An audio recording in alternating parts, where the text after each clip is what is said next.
வாருங்கள், ஆண்டவரை புகழ்ந்து பாடுங்கள். நமது மீட்பின் பாறையை போற்றி பாடுங்கள். நன்றியுடன் அவர் திருமுன் சொல்லுவோம். ஆண்டவரே என் ஆற்றல், என் பாடல், அவரே என் விடுதலை, அவரே என் மூதாதையருடைய கடவுள். ஜெபம் செய்வோம். அன்பு நிறைந்த எங்களது நல்ல கடவுளே, அமைதலும் ஆசீர்வாதமான இந்த ஓய்வு நாடின் காலை வேளைக்காக இறைவனுக்கு நாங்கள் நன்றி சொல்லுகிறோம். சென்ற நாட்களிலெல்லாம் கடவுள் எங்களோடு கூட இருந்து அன்பாக நிற்பேணி பாதுகாத்து இந்த பரிசுத்தமான தொழுகையின் நேரத்தையும் கடவுள் எங்களுக்கு இலவசமாக தந்திருக்கிறபடி நாளை உமக்கு நன்றி, உம்மை துதிக்கிறோம், உம்மை ஸ்தோத்திரிக்கிறோம். இந்த ஊடகத்தின் வழியாக நாங்கள் இந்த தொழுகையிலே பங்கு பெற்றுக் கொள்கின்ற பொழுது இதில் பங்கேற்கிற அனைவருக்கும் ஆசீர்வாதம் நிறைந்த ஒன்றாக மீட்டும் என்று சொல்லி நாங்கள் ஜெபிக்கின்றோம். ஆண்டவர் ஆராதனை விரும்புகிற கடவுள், ஆராதிப்பதற்காக வாய்ப்புகளை தருகிறவர். ஆண்டவருடைய பேரருளும் சமாதானமும் இந்த தொழுகையில் நிறைவாக தங்கியிருக்கட்டும் என்று சொல்லி நாங்கள் மன்றாடுகிறோம்.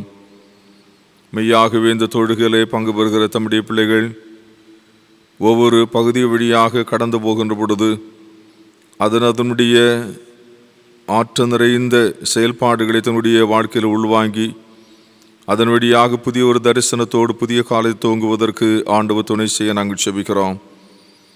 ஆண்டவருடைய பேரருளும் சமாதானமும் இந்த தொழுகையில் நிறைவாக தங்கியிருக்கட்டும்.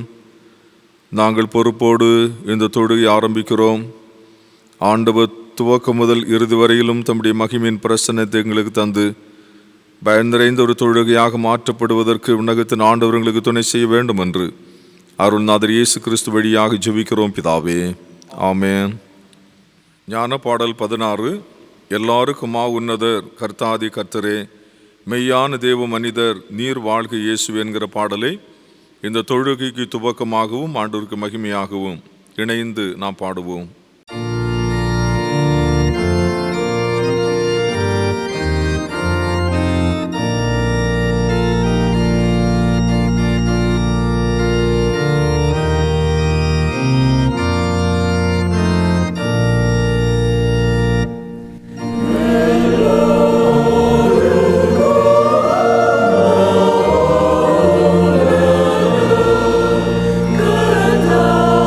கர்த்தாவே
படிக்கும்படியாக கொடுக்கப்பட்டுள்ள திருமறை பகுதி யோவான் நற்செய்தி நூல் 17ஆம் அதிகாரம் வசனங்கள் 13 முதல் 17 முடிய. இப்பொழுது நான் உம்மிடத்திற்கு வருகிறேன். அவர்கள் என் சந்தோஷத்தை நிறைவாய் அடையும்படி உலகத்தில் இருக்கையில் இவைகளை சொல்லுகிறேன். நான் உம்முடைய வார்த்தையை அவர்களுக்கு கொடுத்தேன். நான் உலகத்தான் அல்லாதது போல அவர்களும் உலகத்தார் அல்ல. ஆதலால் உலகம் அவர்களை பகைத்தது. நீர் அவர்களை உலகத்திலிருந்து எடுத்துக்கொள்ளும்படி நான் வேண்டிக் கொள்ளாமல் நீர் அவர்களை தீமை நின்று காக்கும்படி வேண்டிக் கொள்கிறேன். நான் உலகத்தான் அல்லாதது போல அவர்களும் உலகத்தார் அல்ல. உம்முடைய சத்தியத்தினாலே அவர்களை பரிசுத்தமாக்கவும் உம்முடைய வசனமே சத்தியம் என்பதே. படிக்கும்படியாக கொடுக்கப்பட்டுள்ள திருமறை படித்து முடிந்தது.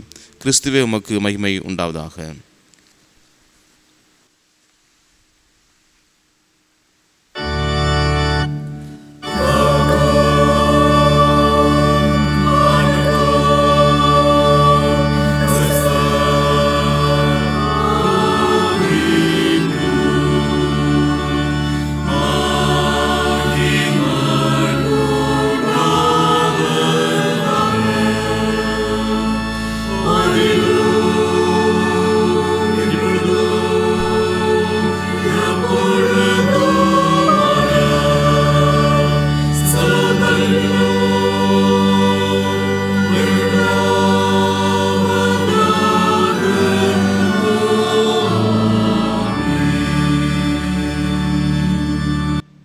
ஜெபிப்போம்.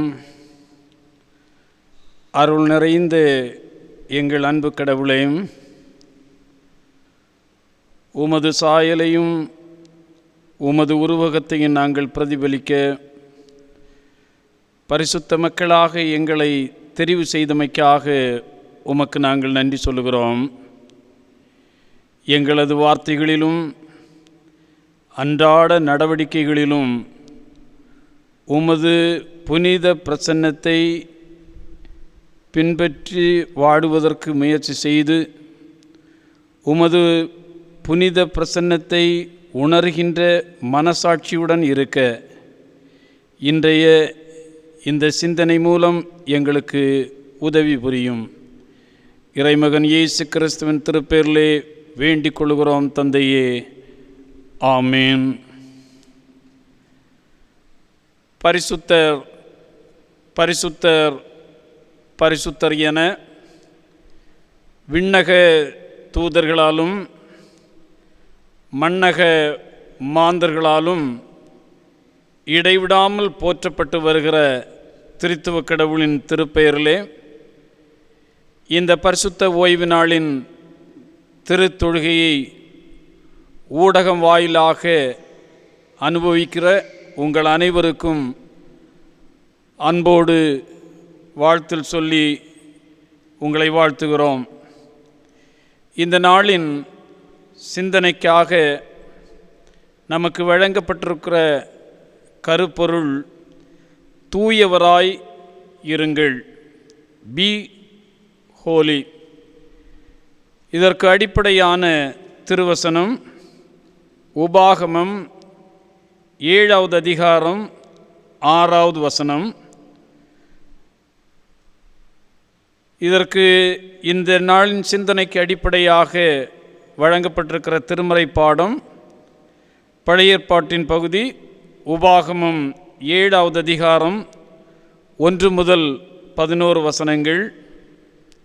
நிருப பகுதி அப்போஸ்தலனாகிய பவுல் எபேசியருக்கு எழுதின நிருபம் 5வது அதிகாரம் 18 முதல் 20 முடிய உள்ள திருவார்த்தைகள்.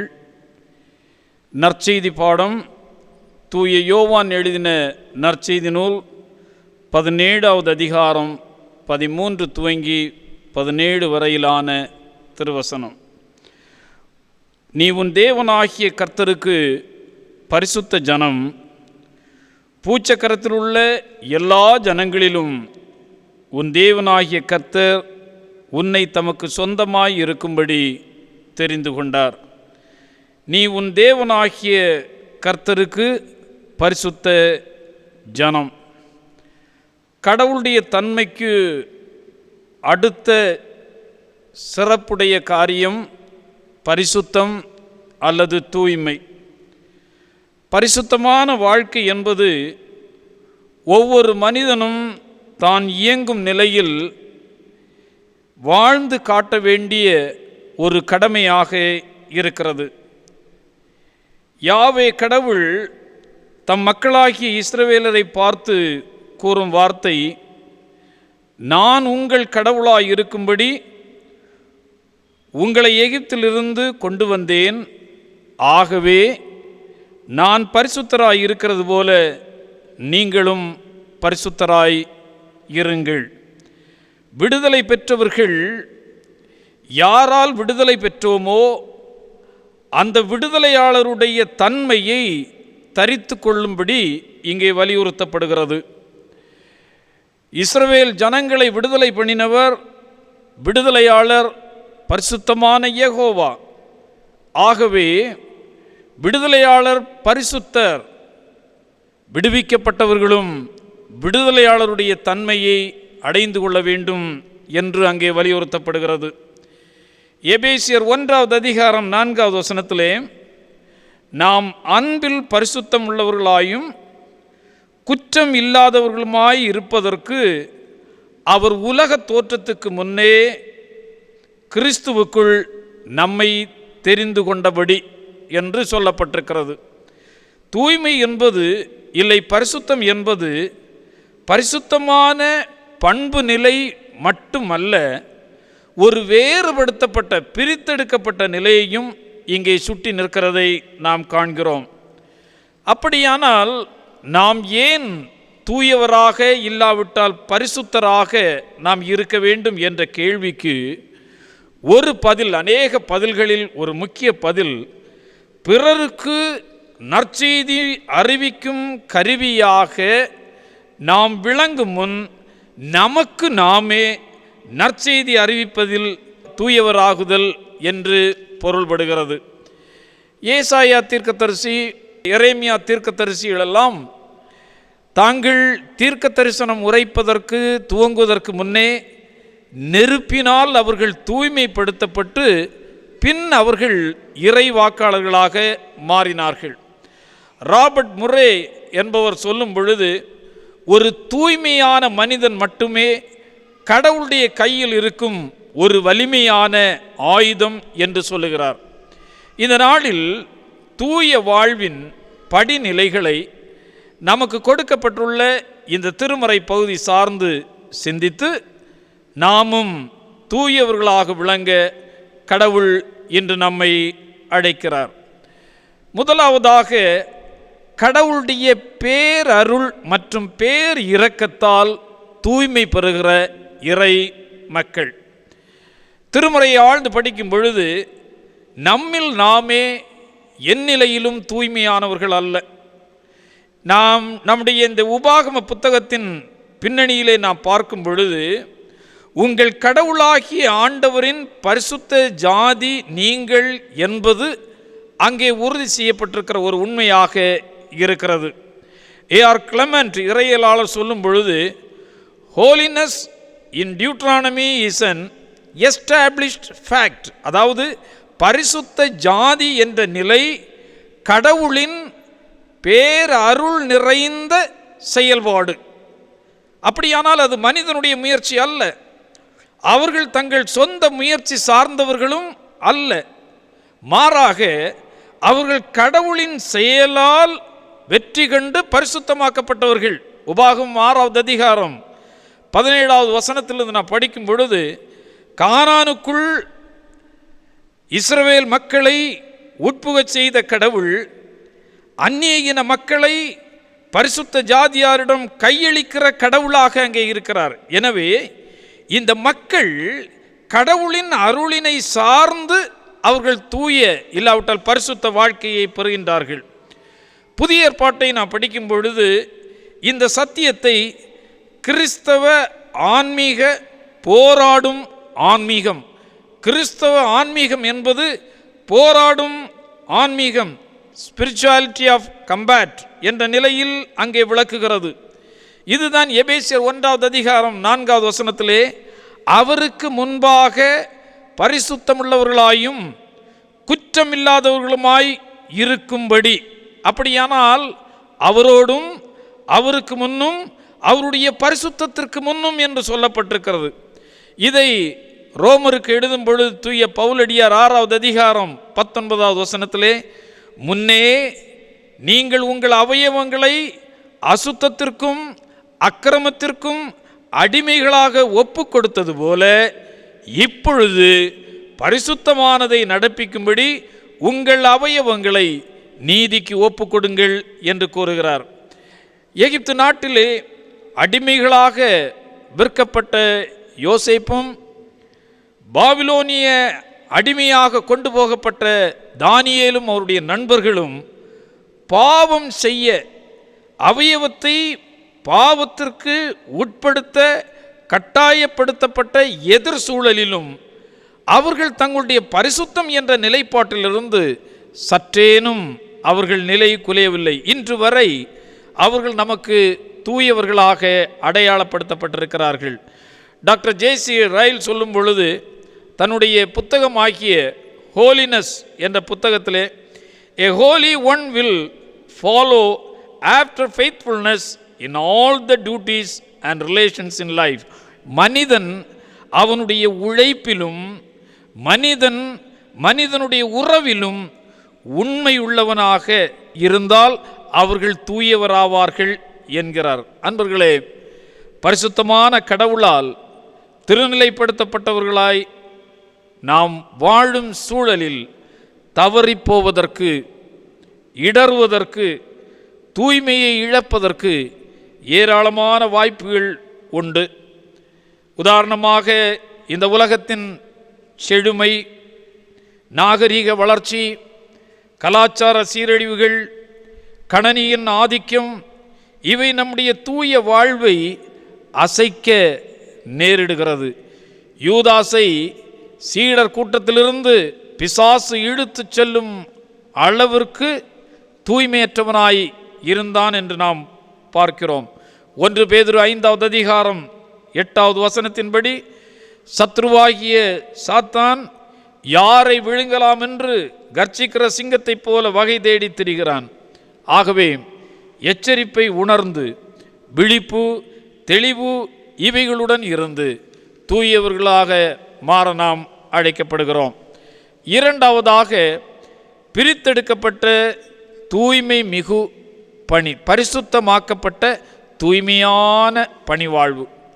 வார்த்தையாகிய இயேசு அருளும் சத்தியமும் நிறைந்து விளங்கினார் என்று யோவானிலே நாம் பார்க்கிறோம். யோவான் 8வது அதிகாரம் 46வது வசனத்தில் இயேசுநாதர் தாமே சொல்லுகிறார், என்னிடத்தில் பாவம் இல்லை, அழுக்கு உண்டென்று யார் என்னை குற்றப்படுத்தக்கூடும்? அப்படி கேட்டவர் அதோடு நிறுத்திவிடாமல் தன்னுடன் இருக்கிற சீடர்களுக்காக தம்முடைய தந்தையிடம் அவர் வேண்டுதல் செய்யும் பொழுது, கடவுளே அவர்களையும் தூய்மையாக காத்துக்கொள்ளும், தந்தையே அவர்களையும் பரிசுத்தமாய் காத்துக்கொள்ளும் என்று அவர் வேண்டிக் கொள்ளுகிறார். தன்னுடைய பரிசுத்தம் தன்னுடைய சீடர்களுக்கும் தன்னுடைய அடியவர்களுக்கும் அது வேண்டும் என்ற நிலையிலே அவர் வேண்டிக் கொள்கிறதை நாம் பார்க்கிறோம். Tom Bellinger the dwelling place of God என்ற புத்தகத்திலே இதற்கு ஒரு சிறிய விளக்கம் தரும் பொழுது அவர் சொல்லுகிறார், holiness is the habit of being of one mind with God. தூய்மை என்பது கடவுளின் மனநிலையை, அதே மனநிலையை கொண்டிருத்தல் என்று அங்கே கூறுகிறார். உள்ளத்தின் தூய்மையை கடைபிடிப்போர்தான் தூயவர்கள். மத்தேயு எழுதின சுவிசேஷம் 5வது அதிகாரம் 8வது வசனத்திலே, இருதயத்தில் சுத்தமுள்ளவர்கள் பாக்கியவான்கள் என்று சொல்லுகிறார். ஆக பரிசுத்த ஜாதியாக கிறிஸ்தவர்களாகிய நாம் கடவுளுடைய நற்செய்தியினை தொடர்பு படுத்துகிற ஒரு அழைப்பையும் இந்த பரிசுத்தத்தின் வாயிலாக நாம் பெற்றிருக்கிறோம்.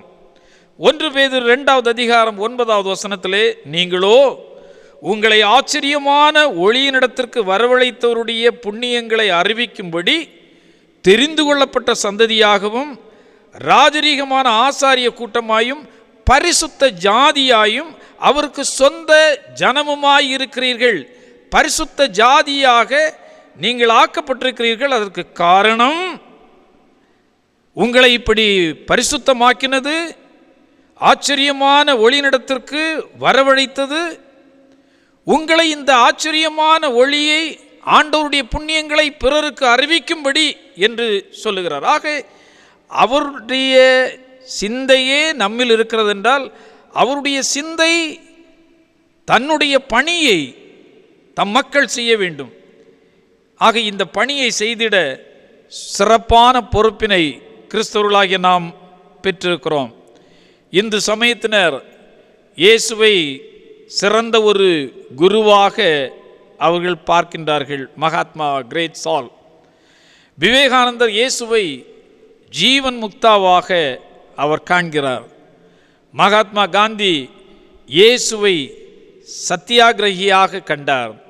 ஆனால் கிறிஸ்தவர்களும் கிறிஸ்தவமும் அவரை ஒரு பரிசுத்தராகவும் பரிசுத்தமாக்குகிறவராகவும் காணும் நிலையில் இன்றைய திருச்சபைகளும் இந்த கிறிஸ்துவை பற்றிய ஒருங்கிணைந்த செய்தியை தொடர்புபடுத்துவதில் மனுக்குலத்துடன் ஒன்றுபட்டு மக்களை மீட்கிறார் என்ற நற்செய்தியினை முனைப்புடன் தொடர்படுத்துவோம்.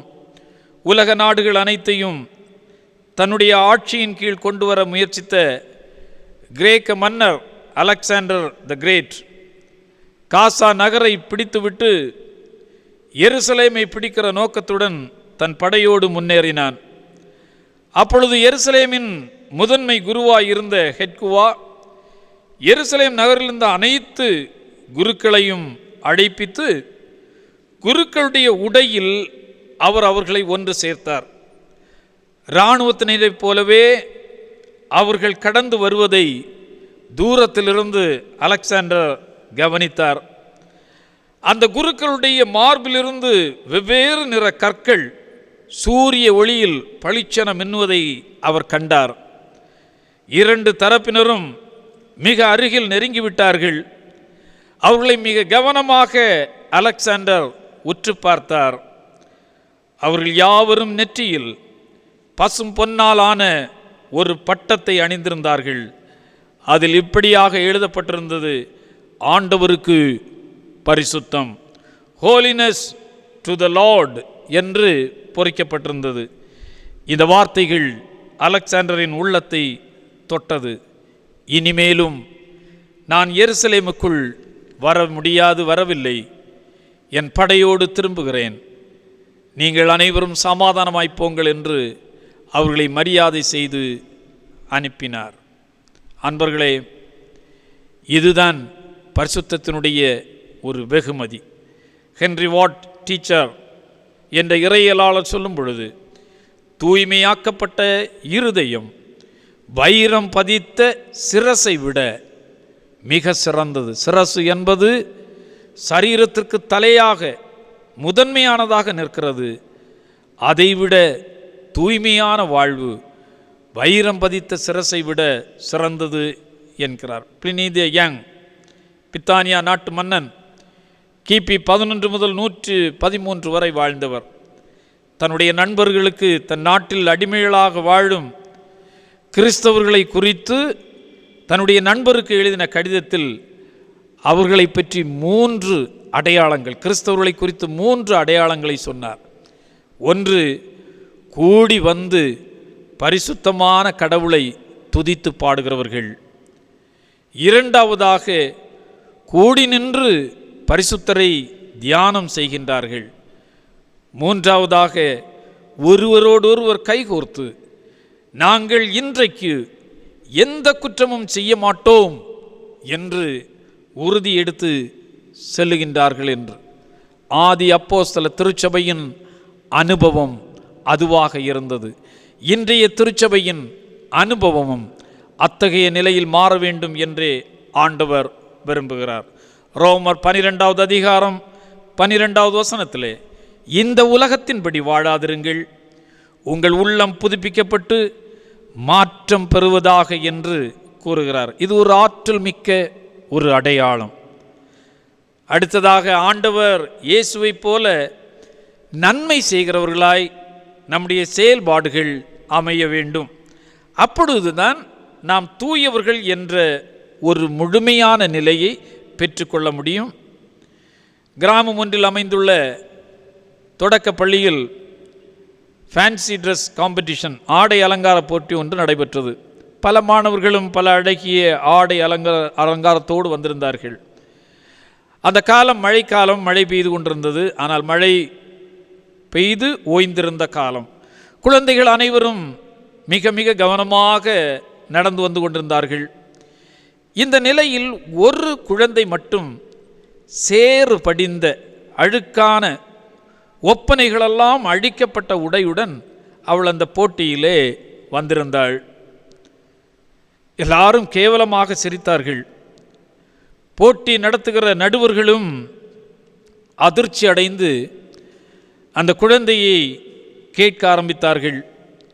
நீ ஏன் இந்த அழுக்கு உடையை அணிந்திருக்கிறாய் என்று கேட்டார்கள். நடந்த உண்மையை அவள் விளக்கினாள். நடந்து வருகிற வழியிலே இன்னொரு மாணவியினுடைய கரத்தை பிடித்து இங்கே அழைத்து வந்து கொண்டிருந்த தாய் சேற்றிலே தடுக்கி கீழே விழுந்து விட்டார்கள். பார்த்த சக மாணவிகள் எல்லாரும் தங்கள் ஆடை அலங்காரம் அழுக்காகிவிடும், போட்டிக்கு பரிசு பெற முடியாது என்று எண்ணி அவர்களுக்கு யாருமே உதவி செய்யவில்லை.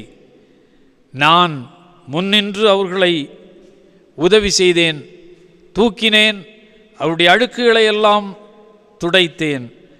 அதனால் நேர்ந்ததுதான் என் ஆடை முழுவதும் அழுக்காயிருக்கிறது என்று விளக்கினார். இதை கேட்ட நடுவர்கள் அவளுக்கு முதல் பரிசையும் வழங்கினார்கள். ஆண்டவர் இயேசுவைப் போல நன்மை செய்கிறவர்களாய் நம்முடைய செயல்பாடுகள் அமையும் பொழுது நாம் தூயவர்கள் என்ற முழுமையையும் பெறுகிறோம், அதனுடைய வெகுமதியையும் நாம் பெற்றுக்கொள்கிறோம்.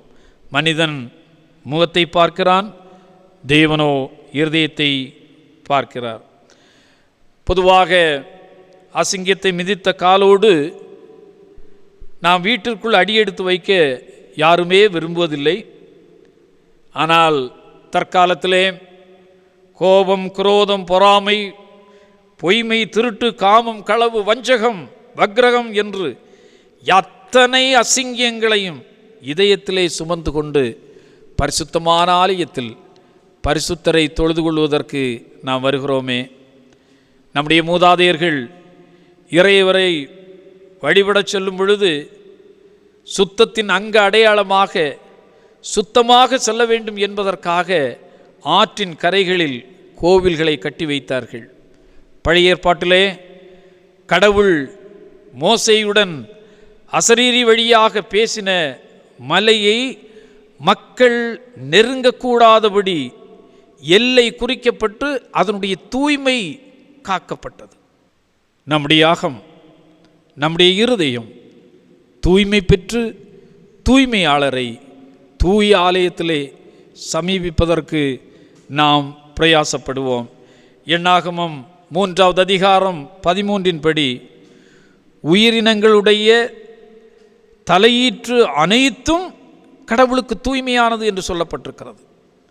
யாத்திரையாகம் 23வது அதிகாரம் 19வது வசனத்திலே நிலத்தின் முதற்கனிகள் கடவுளுக்கு பரிசுத்தமானவைகள். இன்றைக்கு நம்முடைய காணிக்கைகள் கண்ணாடி, சோப்பு டப்பி, மிக தரம் தாழ்ந்த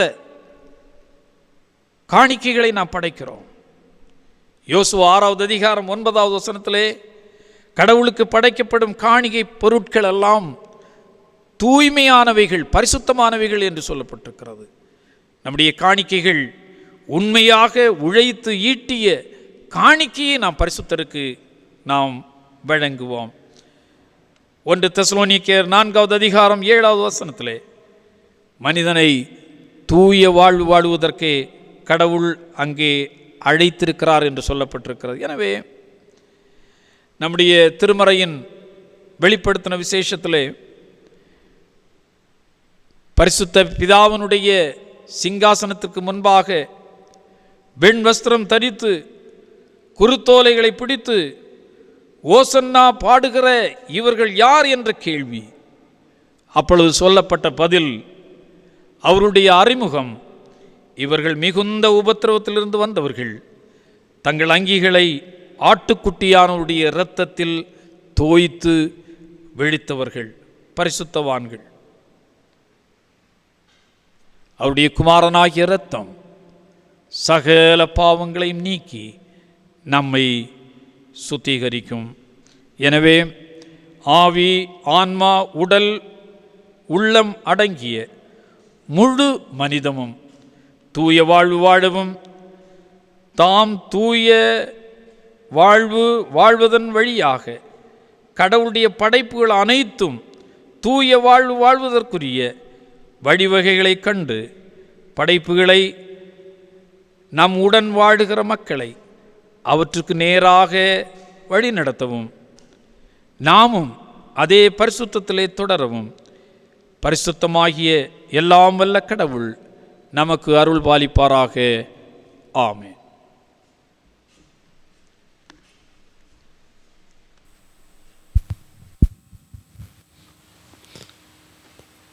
இறை வார்த்தையை கேட்ட நாம் அனைவரும் எழும்பின்று நம்முடைய விசுவாசத்தை அறிக்கை செய்வோமாக. வானத்தையும் பூமியும் படைத்த சர்வ வல்லமையுள்ள பிதாவாகிய கடவுளை விசுவாசிக்கிறேன். ஒருவரே குமாரன் ஆகிய நம்முடைய நாதர் இயேசு கிறிஸ்துவை விசுவாசிக்கிறேன். அவர் பரிசுத்தாவினாலே கனிமடத்தில் உற்பத்தி பிறந்தார். பொந்தி பிலாத்தின் காலத்தில் பாடுபட்டு சிலுவையில் அறையுண்டு மரித்து அடக்கமனப்பட்டு பாதாளத்தில் இறங்கினார். 3ஆம் நாள் மருத்துவத்திலிருந்து எழுந்திருந்தார். பரலோகத்துக்கு எழுந்தருளி சர்வ வல்லமையுள்ள கடவுளின் வலது பாசத்திலே வீற்றிருக்கிறார்.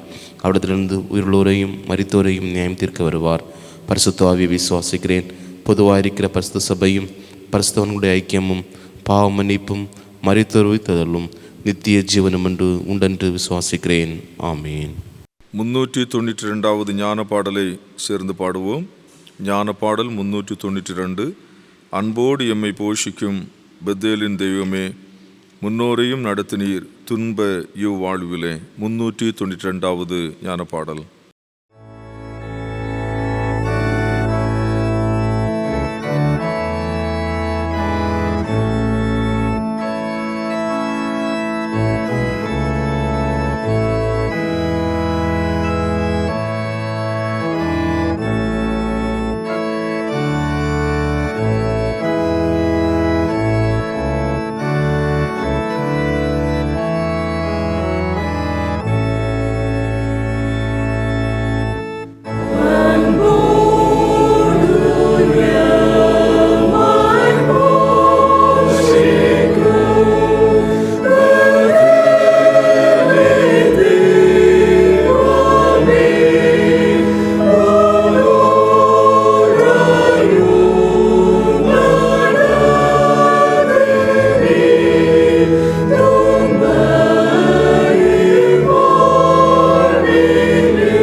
ஜெபம் செய்வோம். தூய கடவுளே, நீர் தூயவராய் இருக்கிறபடி நாங்களும் தூயவராக இருக்க வேண்டும் என்று கடவுள் விரும்புகிறீர். தூய்மை இழந்து போகிற பல தருணங்கள் நிறைந்த இந்த உலக வாழ்க்கையிலே நாங்கள் பயணிக்கின்ற பொழுது தெரிந்தும் தெரியாமலும் எங்களுடைய தூய தன்மையை நாங்கள் இழந்து விடுகிறோம். ஆனாலும் நாங்கள் தூய்மை அடைவதற்கான புதிதான தருணங்களை மீண்டுமாக கடவுள் எங்களுக்கு ஈவாக அருளி உம்முடைய தூய தன்மையை போல நாங்களும் தூய்மையோடு இந்த உலகத்தில் வாழ்வதற்கு துணை செய்கின்ற கடவுளாக இருக்கிறபடியினாலே நாங்கள் உம்மை போற்றுகிறோம். இந்த தூய தொழுகையினுடைய துவக்கம் முதல் கடவுளை மட்டுமாக உடனிருந்து எங்களை பேணி காத்திருக்கிறேன். தொழுகையினுடைய எல்லா பகுதிகளிலும் தம்முடைய பிரசன்னத்தையும் மகிமையும் கடவுள் நிறைவாக வைத்தீர். நாங்கள் அதை நடத்தவும் அதில் பங்கு பெறவும் துணை செய்ய விரும்பின கடவுளுடைய பிரசன்னம் நிறைவாய் தொடர்ந்து எங்களுடைய மத்தியில் இருக்க வேண்டும் என்று சொல்லி நாங்கள் ஜெபித்து நிற்கிறோம். ஆண்டவர் கிருபையாக எங்களுக்கு ஒரு ஆண்டை தந்திருக்கிறேன். நாங்கள் இந்த ஆண்டை துவங்குகிற பொழுது நன்மையான ஒரு ஆண்டாக இருக்க வேண்டும், ஆசீர்வாதமான ஒரு ஆண்டாக இருக்க வேண்டும், பாதுகாவல் நிறைந்த ஒரு ஆண்டாக இருக்க வேண்டும் என்கிற விண்ணப்பத்தை வைத்து எதிர்பார்ப்போடு இந்த ஆண்டுக்குள்ளாக நாங்கள் பிரவேசித்திருக்கிறோம். ஆண்டவரே, பலவிதமான நெருக்கங்களும் சோதனைகளும் அதிகமாக எங்களை சுற்றி கொள்கின்ற பொழுது நாங்கள் எங்களுடைய நம்பிக்கை இழந்து விடவில்லை. இந்த ஆண்டை தந்திருக்கிற ஆண்டவர் எங்களோடு கூட இருக்கிறீர் என்று சொல்லி அந்த நம்பிக்கை நிமித்தமாக இந்த ஆண்டில் நம்முடைய கரத்தை பிடித்து கொண்டு வாழ்வதற்கு அன்பு நிறைந்த தேவன் தாமே எங்களுக்கு துணை செய்ய வேண்டும் என்று சொல்லி நாங்கள் ஜெபித்து நிற்கிறோம். அகில உலகத்தினுடைய அமைதிக்காக இந்த காலையில் நாங்கள் கண்ணீரோடு மன்றாடுகிறோம். அந்த அமைதியை இழக்கின்ற பல காரணிகள் இந்த உலகத்தில் இருக்கின்றன. அப்படிப்பட்ட சூழ்நிலைகளிலும் ஆண்டவர் இந்த உலகத்திலே சமாதான பிரபுவாக தோன்றி இருக்கிறீர். இந்த உலகம் அமைதி கொடுப்பதில்லை, நீர் அருளுகின்ற அமைதி இந்த உலகம் எடுத்துக்கொள்ள இயலாது. சிலுவையில் எங்களுக்கென்று தரித்து தந்திருக்கின்றதான இந்த அமைதி எல்லா உள்ளத்தையும் எல்லா இல்லத்தையும் எல்லா மக்களுடைய வாழ்வையும் நிரப்பட்டும். அப்பொழுது இந்த உலகம் அமைதி நிறைந்த ஒரு உலகமாக இருக்க முடியும். ஆண்டவரே, எங்கள் பேராயத்திற்காக குறிப்பாக நாங்கள் மன்றாடுகிறோம், பேராயருக்காக செபிக்கின்றோம். ஆண்டவருடைய வழிநடத்துதல் அவர்களோடும் எல்லா திருச்சபைகளோடும் போதலோடும் திருப்பணியுடைய ஆளோடும் நிறைவாக தங்கட்டும்.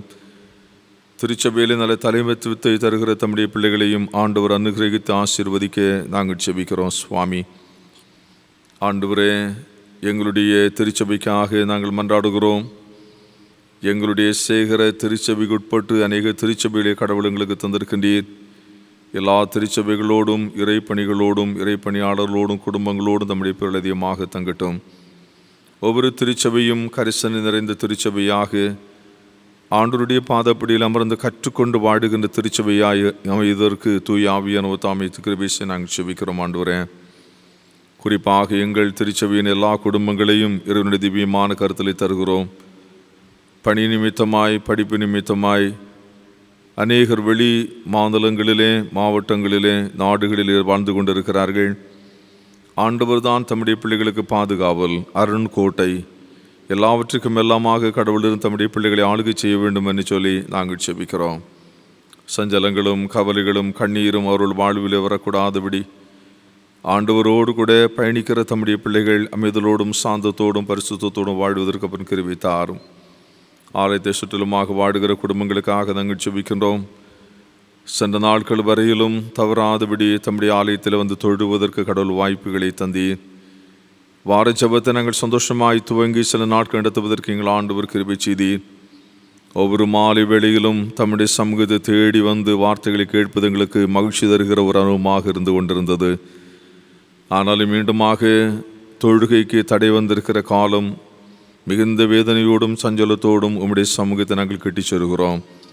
ஆண்டவராகிய கடவுள் இப்போ ஏற்பட்டதான சூழ்நிலைகளை முற்றிலுமாக அகற்றி உம்முடைய பிள்ளைகள் உம்முடைய சமூகத்திலே சந்தோஷமாய் வந்து ஆராதித்து கர்த்தருடைய நாமத்தை மகிமைப்படுத்தி தங்கள் வாழ்விலே நீர் அருளுகின்ற அமைதி, நீர் அருளுகின்ற தூய்மை தன்மை, ஆசீர்வாதம் இவைகளை முழுமையாக பெற்று வளருவதற்கு ஆண்டவர் கிருபை தாரும். எங்கள் குடும்பங்களிலே வியாதியோடு இருக்கிற பல மக்கள் இருக்கிறார்கள், கவலையோடு இருக்கிறவர்கள், வேதனையோடு இருக்கிறவர்கள் பலர் உண்டு சுவாமி. அந்த மக்களுக்கு ஆண்டவர் அடைக்கலமான கோட்டையாக இருந்து தம்முடைய பிள்ளைகளை விடுவித்து ஆசீர்வதிக்க நாங்கள் செபிக்கிறோம். பிள்ளைகள் பள்ளிக்கூடத்திற்கு சீராக செல்ல முடியாத சூழல்கள் ஆயினும் பிள்ளைகளுடைய படிப்புக்கு எந்த விதமான இடையூறும் வந்துவிடக்கூடாது. இப்படி கடவுள் தாங்கி ஆசீர்வதித்தருளும். இல்லங்களிலிருந்து தன்னுடைய கடமையை நிறைவேற்றுகிற தம்முடைய பிள்ளைகளை கடாட்சிக்க விரும்புகிற ஆண்டவர் துணையாக இருந்து தன்னுடைய கடமையை நேர்த்தியாக செய்வதன் மூலமாக ஆசீர்வாதங்களை பெற்றுக்கொள்ள ஆண்டவர் அருள் தாரும் என்று சொல்லி நாங்கள் ஜெபித்து நிற்கிறோம். கர்த்தாவே, தற்கால கோடை அனுபவத்திற்காக நாங்கள் மன்றாடுகிறோம். காலங்களையும் ஆண்டவரே இயற்கையினுடைய அனுபவங்களையும் தன்னுடைய கட்டுப்பாட்டுக்குள்ளாக வைத்திருக்கிற ஆண்டவர், தொத்து நோய்கள் கஷ்டங்கள் வருவதற்கு சாத்தியமாக இருக்கிற அந்த கால சூழ்நிலைகளை தவிர்த்து பிள்ளைகளுக்கு சாதகமான கால சூழ்நிலையை கடவுள் உருவாக்கி தர வேண்டும் என்று சொல்லி நாங்கள் செபித்து நிற்கிறோம். எங்களை ஒரு முறை கூட கர்த்தருடைய பாதப்படியில் அன்போடு நாங்கள் சமர்ப்பிக்கிறோம். இந்த தொழுகளை நாங்கள் பங்கு பெற்று கர்த்தருடைய வார்த்தையை தியானிப்பதற்கு கடவுள் செய்த அன்புக்காக உமக்கு நன்றி ஆண்டவரே. இந்த ஊடகத்தின் வழியாக இந்த பரிசுத்தமான தொழுகளை பங்கு பெற்று தேவனுடைய மகத்துவமான வார்த்தைகளை கேட்டு தங்களை பண்படுத்துகிற தம்முடைய பிள்ளைகள் கடவுளுக்கு பிரியமாய் இந்த உலகத்திலே வாழ்வதற்கு ஆண்டவர் கிருபை தாரும். நீர் எங்கள் தந்தையாம் கடவுள், அதுபோன்று நீர் பரிசுத்தமுள்ள தேவன், எங்களுடைய மூதாதையருடைய கடவுள்.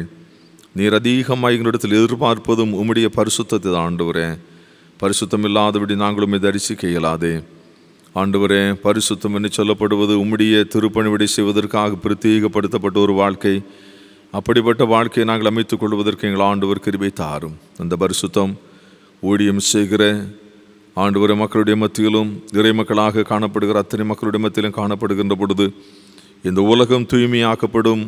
உம்முடைய இறையரசனுடைய பிரதிபலிப்பாக அவைகள் மாறிவிடும். அந்த வளர்ச்சியை இந்த உலகம் கண்டுகொள்வதற்கு அடிப்படையாய் ஒவ்வொரு தனி மனிதனுடைய வாழ்க்கையிலும் ஆண்டவர் அந்த புனித தன்மையை உருவாக்கி தர வேண்டும் என்று சொல்லி நாங்கள் செபித்து நிற்கிறோம். பாவம் நிறைந்த உலகம், அசுத்தம் நிறைந்த உலகம், அக்கிரமம் நிறைந்த உலகம், தூய்மையாய் வாடுகிற மக்களை பாவத்தில் வீழ்த்துகிற சத்துருவாகி பிசாசன் வலுவாய் நிற்கிற உலகம் ஆண்டவரே. ஆனாலும் நாங்கள் கிறிஸ்துவை நோக்கி இந்த உலகத்திலே பயணித்து அந்த புனிதத்தை இழந்துவிடக்கூடாதுபடி ஆண்டவர் அனுகிரகம் புரிய வேண்டும் என்று சொல்லி நாங்கள் செபிக்கிறோம். இந்த பரிசுத்தமான தொழுகை நாங்கள் நிறைவுபடுத்துகிறோம். எல்லோருடைய வாழ்க்கைக்கும் இந்த தொழுகை ஆசீர்வாதம் தருகிற ஒன்றாக அமையட்டும் என்று சொல்லி நாங்கள் செபிக்கிறோம். கர்த்தர் இந்த தொழுகையின் மூலமாக மகிமைப்படுவீராக. எல்லா முக்கியமே கடவுளுக்கை செலுத்துகிறோம். இயேசு கிறிஸ்து மூலம் கேட்கிறோம். ஜெபத்தை ஏற்றுக்கொள்ளும் ஜீவனுடைய எங்கள் நல்ல பிதாவே, ஆமன்.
அனைத்து அறிவிற்கும் மேலான கடவுளின் நல்லுறவு உங்களோடு இருந்து நீங்கள் கடவுளையும் அவர் மகனாகி நம் தலைவர் இயேசு கிறிஸ்துவை பற்றிய அறிவிலும் அன்பிலும் நிலைத்திருக்கும்படி உங்கள் உள்ளத்தையும் எண்ணத்தையும் காக்க கடவுது.